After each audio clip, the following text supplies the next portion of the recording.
And I give the call to the member for Boothby. Thank you, Deputy Speaker. I rise to pay my respects to Elizabeth Robyn Truman nee Harvey, known to her friends and family and colleagues as Liz, who died on the 24th of March 2025. Liz was the second member for Hawker, an electorate now largely absorbed by Boothby. She was the second Labor woman to be elected to the Federal House of Representatives from South Australia as a member of the Hawke Labor government between 1987 and 1990. But her legacy within the party was much longer, most notably as a member of the Women's Policy Committee, campaigning for better representation for women. I'm sure she would have been ecstatic that the ALP now has a majority female caucus in federal parliament. We truly stand on the shoulders of legends like Liz.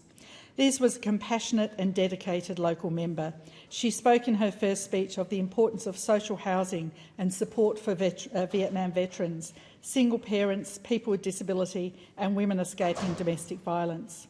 Interestingly, in April 1989, she issued a press release entitled "Councils Must Plan for Greenhouse Effect," talking about the impact on coastal communities of sea level rises, higher tides, storm damage, as well as changes in rainfall patterns, flooding and soil erosion, things we're starting to see now. Liz lost the 1990 election by 14 votes, which must have been heartbreaking. She was known to her family and friends as an incredibly intelligent and creative woman. She had a talent for languages, a passion for dance, she loved to travel, and beyond anything, she loved to teach. Her original career choice was ballet dancer, but after leaving Adelaide High, she received a Uni Adelaide scholarship where she completed a BA, then a Diploma of Secondary Teaching from Adelaide Teachers College. She taught languages at Elizabeth High School and was then selected for a pioneering English Second Language Intensive College at Gilly Street School.